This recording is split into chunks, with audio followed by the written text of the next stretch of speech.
Briahna, what's on your radar? Well, Robbie, it looks like the elite's contempt for the poor has reached new heights this week.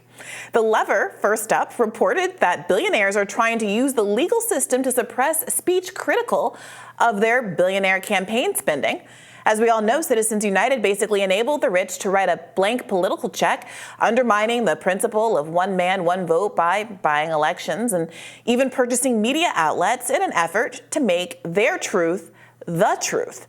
Now they want to make it illegal to even criticize their corruption.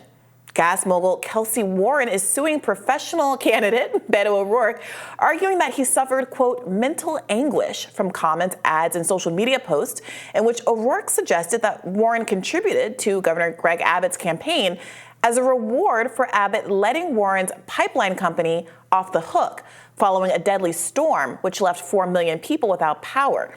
The Lever reports that Warren paid Abbott's campaign just 2 weeks after the governor signed legislation that included a loophole, allowing natural gas companies like Warren's to opt out of energy infrastructure winterization mandates that might have prevented the power shutdown. Beto O'Rourke described this as a case of bribery and corruption that resulted in the deaths of Texans. Perhaps a reasonable conclusion to draw given the timeline of events. However, Warren apparently wasn't satisfied with just having the power to buy favorable legislation. He wants to silence speech that will call him out for his corrupt behavior. Perhaps not so coincidentally, 4 years ago, Abbott signed legislation that weakened a state law that protected ordinary citizens against defamation suits from wealthy and corporate plaintiffs seeking to silence critics. And this is nothing new. Billionaires have been using these so-called slap lawsuits to intimidate critics for years. For example, in 2017, a West Virginia coal tycoon filed a case against John Oliver and HBO for discussing bad business practices that led to a mine collapse and 9 worker deaths. So much for free speech. Now, when billionaires aren't trying to use the courts to claim permanent victim status for themselves, media figures seem to be doing it for them. In a stunning clip on Fox earlier this week, Sean Hannity went on an unprovoked gushing session about how much better rich people are than poor people. Take a listen. The years when I needed jobs, and I never got hired by a poor person in my life. I got hired by people that could afford to pay me. 2 characteristics. Every wealthy person I've ever met in my life, they have 2 qualities that are consistent. 1 is they're smart, and 2, they're hardworking. I don't know who the audience is for this. Sean Hannity has a reported net worth of $300 million. He earns a salary of $40 million from his talk show and podcast and $25 million per year from his Fox News contract. So maybe he's simply forgotten that the average American earns less than $75,000 a year and is a wage earner, not a business owner. Or as failed presidential candidate Mitt Romney once called them, they're takers, not makers.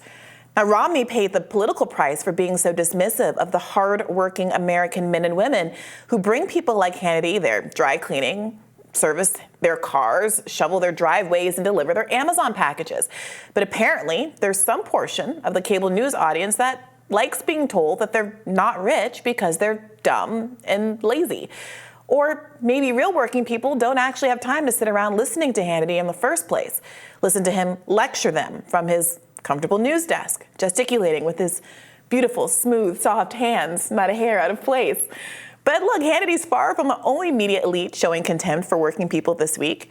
Candace Owens, while discussing the ongoing feud between Steve Crowder and the parent company that hosts both Owens and Crowder's shows, argued that multimillionaire Crowder was a socialist because he made demands of his boss. Look, the logic is tortured, but my concern here is not the criticism of Crowder. Have at him. That's between y'all.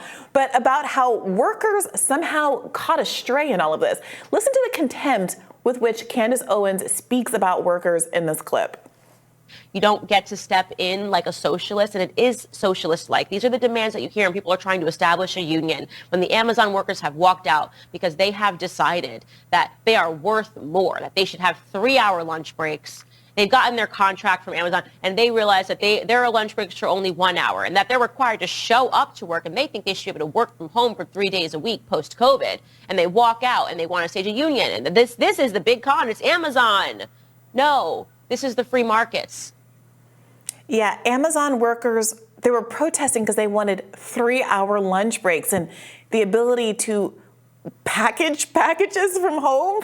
You're sure that's why they went on strike. Look, a quick reminder, Amazon workers' complaints included that the company's work quotas were so strict that they were forced to pee in bottles to save time.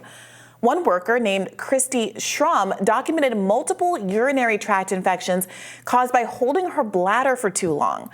You have to hold your pee or not make your rate, she said. Which one do you want to do? I had to make my rate. Another complaint centered on an Amazon worker who had a seizure on the job due to tough conditions, while another worker died of a heart attack and was then left on the work floor for 20 minutes before receiving treatment. There have also been reports of delivery drivers passing out in triple-digit weather, illegal union busting activity, and workers wearing diapers in order to compensate for the lack of bathroom breaks. But, we live in a media climate so hostile to labor that Owens, an ostensibly right populist media figure, feels comfortable diminishing the real struggles of ordinary workers, tossing off a comment about how their labor struggle amounts to wanting a bougie 3-hour lunch break and the ability to work from home. I'm not sure where she got that projection, maybe. I'd hate to hear her take on, say, the railroad labor strike, but don't worry, I did a quick Google, and while I could be wrong, it seems like that wasn't an important enough story for her to ever mention. Not even once. And some positive class war news, there is some bipartisan interest in making Social Security solvent by raising the taxable wage gap.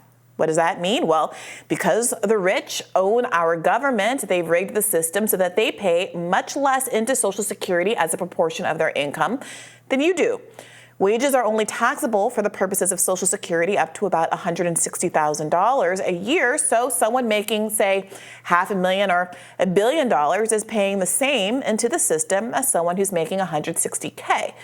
This is clearly regressive and puts a disproportionate burden on working people. Even Democratic Party bête noire Joe Manchin is into this plan. Additionally, Republican Senator Bill Cassidy and Independent Senator Angus King have a plan to create an investment fund that would earn profits, which in turn would fund Social Security benefits. It would basically capitalize on the higher returns you get from the stock market, and it has the thumbs up from lefty policy wonks like Matt Bruenig, as well as bipartisan backing. So what's the rub? Well, this is a radar about how the rich are openly fighting a class war against the poor and working class. But poor and working and middle-class people have been so indoctrinated to admire and protect the rich, to think that they're better than us, that honestly, we often don't fight back, rarely advocating for these types of policies, calling our Congress members or holding them accountable at the polls when they scrap good common sense plans like these. What does it mean when media figures that hold the public trust can get away with minimizing labor concerns like wanting the basic right to go to the bathroom as a bourgeois peccadillo, when journalists with over $250 million in assets lecture their middle-class viewers about how much better their class is than yours, and do so with impunity? Liberals do this too, by the way. When the Bernie campaign ended, liberals photoshopped me as a sanitation worker and a fast food employee in an attempt to, denigrate me, showing instead how little they thought of those hardworking professions. And that's coming from the historical Labor Party, the Democrats. That being the case, it strikes me that a world in which these things happen without consequence is a world where politicians know they can get away with abusing the 99% to their heart's content. And that makes me sad because, controversial take perhaps, the rich aren't actually better than the rest of us. So who's going to tell them? This is an ongoing frustration of mine. It feels like there is this fundamental accountability gap. And when I see the way that poor people are talked about, working class people, middle class people are talked down to by people who literally need working class viewers, middle class viewers to stay rich, to stay in business, it is a real kind of revelation about how much impunity exists among the 1% to treat everybody else like trash. Yeah, and while I'm sure I would disagree with some of the policies you would recommend to solve this issue, I am interested in what you're talking about with respect to Social Security, which is a huge problem. And Social Security now it's a transfer. It's designed to be a transfer of wealth from younger people to older people. The idea being at the end of your life, you need from your younger self to your older self because you're paying into the system. But the issue is we're not putting as much in as people take out at the end. And also, now we live in a society where the elderly are the wealthiest cohort in all of society. Wealth is now concentrated.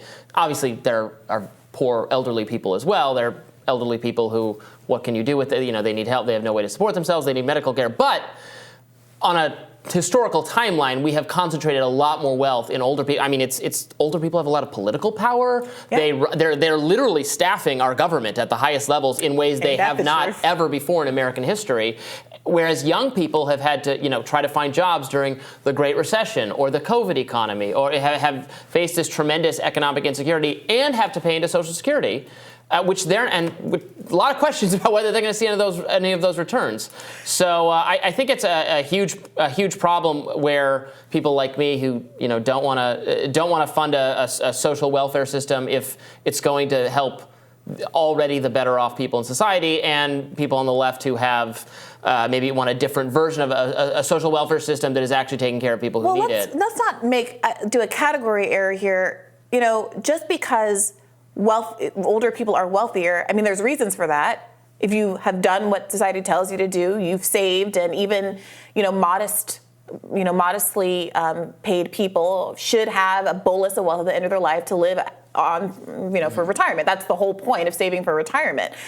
You have been saving your entire life. Of course, you're going to have more money. Moreover, we have all seen all the statistics about how there's these generational shifts where our generation has not lived through the same economy as the boomers have lived through, and there are consequences for that. Home ownership as a vehicle for aggregating wealth is completely out the window for our generation. If you bought a house in Brooklyn in 1986, God bless you, you won the lottery, but that doesn't exist for us these days.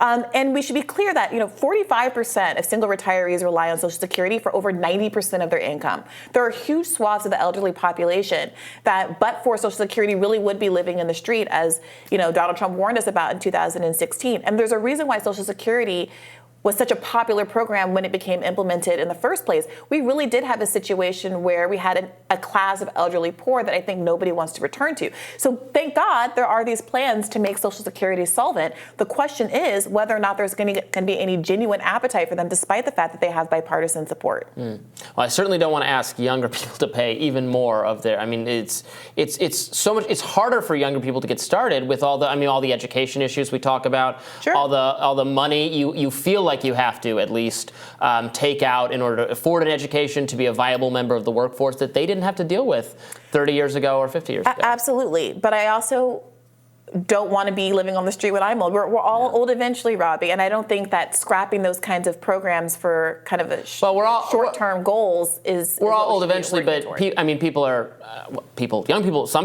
some young people are living on the street too, and others are having a really hard time making ends meet because I feel like there's a generational transfer of wealth taking place. There's not just a generational transfer of wealth. I mean, that's completely right. There is also an unprecedented concentration of wealth that's happening at the very, very top. I talked about this in a radar last week, that new Oxfam study that showed that, 50%, some ungodly amount of all of the new wealth generated in the last 2 years has gone to the top tiny sliver of a fraction of human beings on the planet. And people are working hard. The issue isn't that people aren't earning that money, that productivity isn't yielding results, is that all of that money is being aggregated at the very, very top in a way that is causing social safety net programs to go insolvent, people to not be able to pay for housing, loans, support their kids, buy eggs. This is a real phenomenon. So I think the issue is not that there's not enough money to go around, it's whether or not we've designed social policy in a way to make sure that only a few people get it. And per my radar, I think we know why that might be the case, given who's running our government and how much contempt they have for the ordinary American. Well, I feel like we could keep going at this a little bit, but we have more Rising to bring you right after this. Stay with us.